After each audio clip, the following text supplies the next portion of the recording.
வணக்கம் நண்பர்களே! கார்த்தி ரேவதி சீரியல் சும்மா பரபரப்பா போயிட்டு இருக்குன்னே சொல்லலாங்க. ஒரு வழியா நம்ம ரேவதிக்கு பிளட்ட குடுத்து மாறி வந்து ரேவதியோட உயிர வந்து காப்பாத்திறாங்க. அதே நேரத்தில இவ்வளோ நாள் நம்ம எதிர்பார்த்துட்டு இருந்த உண்மை அதாங்க ராஜசேதுபதியோட பேரன் தான் இந்த ராஜா அப்படின்னு உள்ள உண்மையும் நம்ம சாமுண்டேஸ்வரிக்கு வந்து தெரிய வந்து வாயடைச்சு போய் நிற்கிறாங்கங்க. அத பத்தி தான் இந்த வீடியோக்குள்ள பார்க்க போறோம். அதுக்கு முன்னாடி சேனலுக்கு லைக் அண்ட் சப்ஸ்கிரைப் பண்ணுங்க ஃப்ரெண்ட்ஸ். பக்கத்தில இருக்க பெல் ஐக்கானையும் கிளிக் பண்ணுங்க. அப்பதான் நான் போடுற ஒவ்வொரு வீடியோவும் நோட்டிஃபிகேஷனா உங்களுக்கு கிடைக்கும். வாங்க ஃப்ரெண்ட்ஸ் வீடியோக்குள்ள போகலாம். ஃபர்ஸ்ட் எடுத்த உடனே பார்த்தோம்னா சும்மா அதிரடியான பரபரப்பு கட்டம் தான். மாரியை வந்து கூட்டிட்டு வந்துறாங்க. அதே நேரத்தில் வந்து நம்ம மாயா பார்த்தோன்னா எப்படியாவது இந்த ரேவதியோட உயிரை எடுத்துடலாம், அவள் மட்டும் புருஷன் கூட சேர்ந்து ஜாலியாக இருப்பாளாம், நான் மட்டும் இங்கே மகேஷ் இல்லாமல் தன்னந்தனியாக கஷ்டப்படணுமா, அவளை எப்படியாவது சுட்டு தள்ளிடலான்னு கொன்னுடலான்னு பார்த்தேன், ஆனாலும் அவளுக்கு ஆயுஸ் கெட்டி போல. இப்போ வந்து மாறினி ஒருத்தி பிளட்டு கொடுத்து வந்து அவளை காப்பாற்ற போகிறாளாமே, அவள் வந்து மாறி வந்து கொடுக்கறதுக்கு முன்னாடி நம்ம ஏன் கழுத்தை நெரிச்சி கொல்லக்கூடாது அப்படின்னு வந்து அந்த இடத்துல யோசிக்கிறாங்க. சிவனாண்டி வந்து ஹெல்ப்பால் வந்து ஹாஸ்பிட்டலில் கொண்டு மாயாவை விடுறாங்க. மாயா ஓடி வராங்க.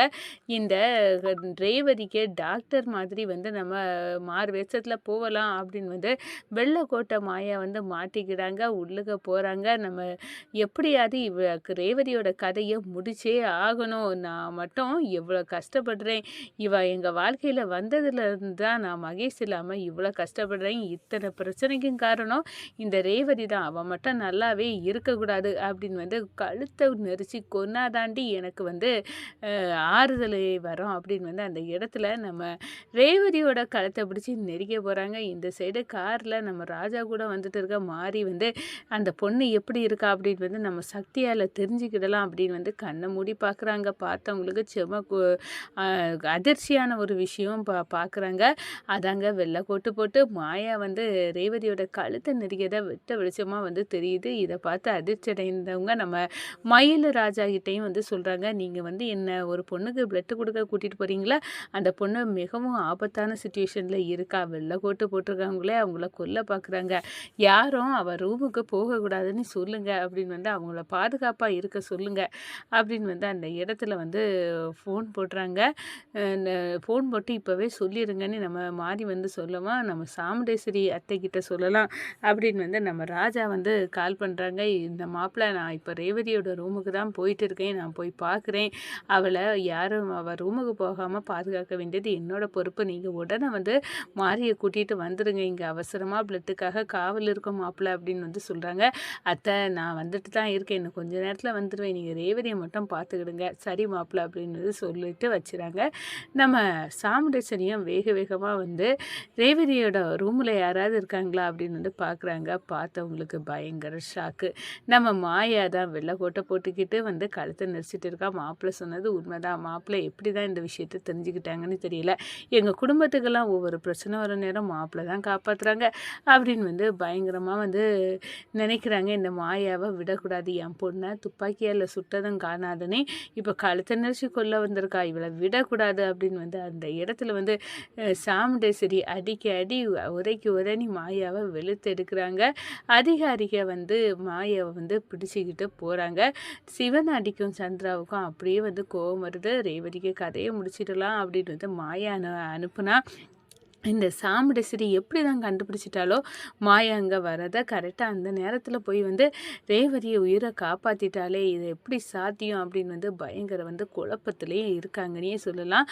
இந்த சைடு பார்த்தோன்னா நம்ம ராஜா வந்து மாரியோடி என்டர் கொடுத்துறாங்க ஹாஸ்பிட்டலில். அதே நேரத்தில் டாக்டர் அவசர அவசரமாக மாறிட்டேருந்து பிளட்டை எடுக்கிறாங்க, ஆப்ரேஷனை பண்ணுறாங்க. அந்த புல்லட்டு நம்ம ரேவதிக்கு ஹார்ட் பக்கத்தில் இருந்த புல்லட்டை ரிமூவ் பண்ணுறாங்கன்னே சொல்லலாம். நம்ம ரேவதிக்கு உயிரை வந்து காப்பாற்றிறாங்க.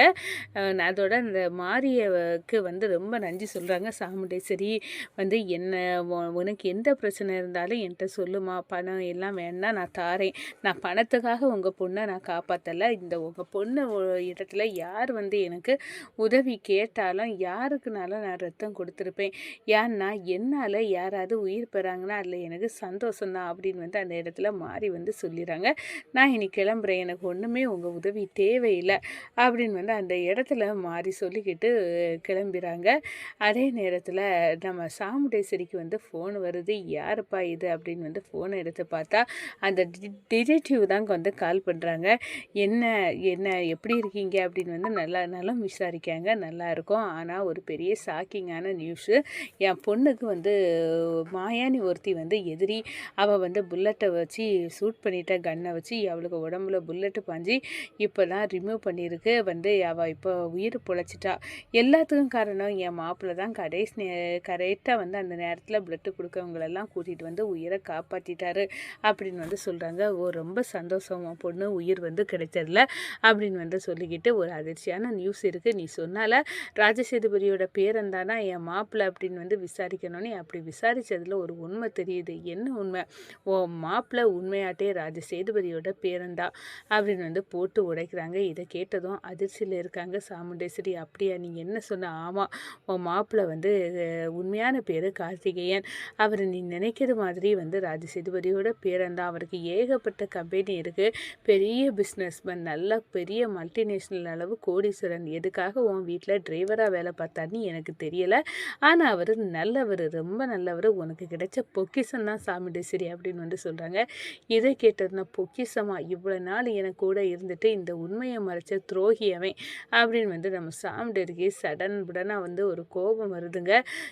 என்னதான் வந்து என்கிட்ட உண்மையை சொல்லாமல் இப்படி மறைச்சி வந்து என்கிட்ட இருந்து நல்ல மதிப்பை வந்து சம்பாதிச்சிருக்காரா அப்படின்னு வந்து கோபம் வருது. ஆனால் ஒரு சைடு அவர் இல்லைன்னா நம்ம வீட்டில் எல்லாமே தலைகீழ மாறியும். சிவனாண்டி காளியம்மா திட்டம் எல்லாத்தையும் முறியடிச்சு அந்த வீடை மீட்டது அது முதல் எத்தனை நேரம் நம்ம உயிரை காப்பாற்றிருக்காரு, ரேவதியோட உயிரை காப்பாற்றிருக்காரு, நம்ம குடும்பத்திற்காக அவர் ஏகப்பட்ட நன்மையை செய்திருக்காரு.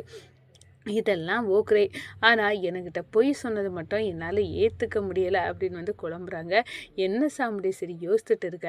நீ உன் மாப்பிள்ளையை வந்து வீட்டை விட்டு துரத்த போறியா, உன் பொண்ணோட வாழ்க்கையிலேருந்து நீக்க போறியா அப்படின்னு வந்து கேட்குறாங்க. ஆமாம், இப்படிப்பட்ட துரோகியை நீக்காமல் என்ன செய்வாங்க சொல்லு அப்படின்னு வந்து சொல்ல நேரம், இல்லை அந்த தப்பை மட்டும் செய்துறாத. அவர் வந்து அவ்வளோ பெரிய நல்லவர், இவ்வளோ பெரிய செல்வாக்கு எல்லாம் விட்டுக்கிட்டு உங்கள் கூட வந்து ஏழை கணங்காவே உன் வீட்டில் வந்து வாழ்ந்திருக்காருன்னா அவருக்கு ஏழ்மை உனக்கு புரியலையா? அவருக்கு நல்ல குணம் அப்படி இருக்குன்னு நீனே சொல்லுற. அப்படி இருக்க நேரம் நீ இந்த இதுக்காக இதை அவரை வெறுத்து ஒதுக்கிறார. அவர் இல்லாட்டினா உன் எதிரிகளுக்கு கை ஓங்கிரும். உனக்கு பலமே அவர் தான் சாமுண்டேஸ்வரி. அவர் இல்லாட்டினா சிவனாண்டி இதே மாதிரி ஏகப்பட்ட பேர் உனக்கு எதிரி இருக்காங்கள, அவங்களெல்லாம் கை ஓங்கிரும். அவங்களெல்லாம் முறிக்கணும்னா இந்த ராஜா இருக்கனால தான் அவங்க எல்லாம் அடங்கியிருக்காங்க அப்படின்னு வந்து சொல்கிறாங்க. என்னமோ நீ சொல்லதெல்லாம் உண்மைதான். ஆனால் வந்து எனக்கு இவர் ஏன் மறைச்சாரு என்கிட்ட உண்மையை சொல்லாமல் அப்படின்னு வந்து, அப்போது நீ உண்மையை சொன்னால் மட்டும் நீ வந்து உன் மாப்பிள்ளைய ஏற்றுக்கிடுவியா அப்படின்னு வந்து அந்த இடத்துல கேட்காங்க. அதுவும் மாட்டேன். அப்போ தான் என்ன தான் அவர் பண்ணணும்னு சொல்லு அப்படின்னு வந்து கேட்குறேன். சரி, இந்த விஷயம் நம்மளுக்குள்ளே இருக்கட்டு, நானும் அவர்கிட்ட வெளி காட்ட மாட்டேன் அப்படின்னு வந்து அந்த இடத்துல சொல்லிக்கிட்டு நம்ம ராஜா செய்த நன்மையெல்லாம் நினச்சி பார்க்குறாங்க நம்ம சாமுண்டேஸ்வரி.